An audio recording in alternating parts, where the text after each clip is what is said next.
Assalamualaikum warahmatullahi wabarakatuh. Alhamdulillahi rabbil alamin. Wabihi nasta'inu ala umuri dunya waddin.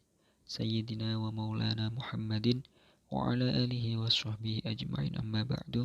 Selamat pagi anak-anakku semuanya. Sebelum pembelajaran pagi hari ini, mari kita berdoa terlebih dahulu. Al-Fatihah. A'udzu billahi minasyaitonir rajim. Bismillahirrahmanirrahim. Alhamdulillahi rabbil alamin arrahmanir rahim maliki yaumiddin. Iyyaka na'budu wa iyyaka nasta'in. Ihdinas shiratal mustaqim. Shiratal ladzina an'amta 'alaihim ghairil maghdubi 'alaihim waladdallin.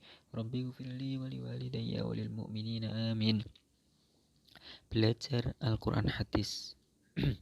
Materi yang pertama, kita akan membahas Al-Quran dan hadis. Kita pelajari satu-satu terlebih dahulu. Yang pertama, kita belajar Al-Quran. Apa yang disebut dengan Al-Quran? Kemudian apa kedudukan dari Al-Quran? Lanjut, fungsi Al-Quran itu sebagai apa? Apakah Al-Quran itu mempunyai nama-nama lain? Kita bahas satu persatu. Yang pertama dari pertanyaan, apa pengertian dari Al-Quran? Menurut bahasa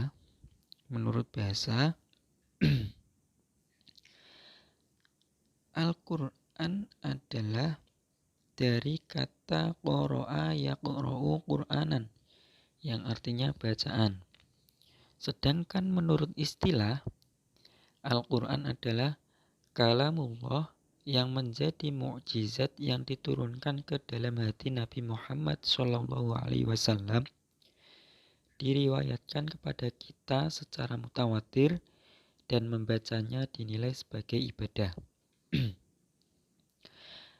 Kalamullah yang menjadi mukjizat. Jadi mukjizatnya Nabi Muhammad adalah Al-Quran, karena Al-Quran diturunkan kepada Nabi Muhammad SAW melalui malaikat Jibril dan diriwayatkan kepada kita, disampaikan kepada kita secara mutawatir. Secara mutawatir itu yang menyampaikan adalah lebih dari 3 orang, lebih dari 3 orang, dan orangnya adalah cerdas-cerdas semua, jujur, tidak pernah bohong. Dan ketika kita membaca Al-Quran akan dinilai sebagai ibadah. Jadi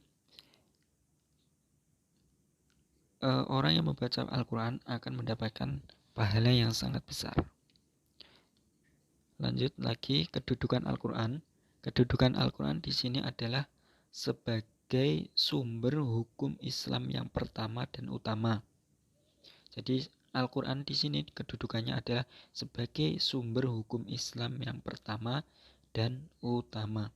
Semua hukum itu sudah ada di dalam Al-Quran. Hukum apa saja itu ada di dalam Al-Quran. Fungsi Al-Quran yang pertama yaitu sebagai sumber ajaran hukum Islam yang pertama. Yang kedua, perintah atau hidayah bagi manusia. Yang ketiga, sebagai obat dan rahmat bagi manusia. Sebagai obat dan rahmat. Jadi fungsi Al-Quran sebagai obat itu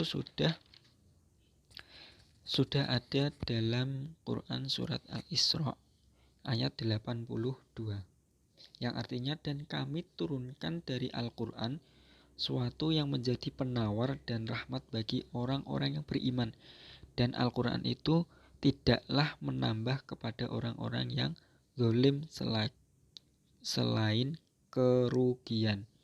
Jadi Al-Quran, kalau orang yang beriman, iman kepada Allah, iman kepada kitab-kitab Allah, maka kita yakin bahwa Al-Quran ini sebagai penyembuh atau penawar dari sakit kita, terutama penyakit hati.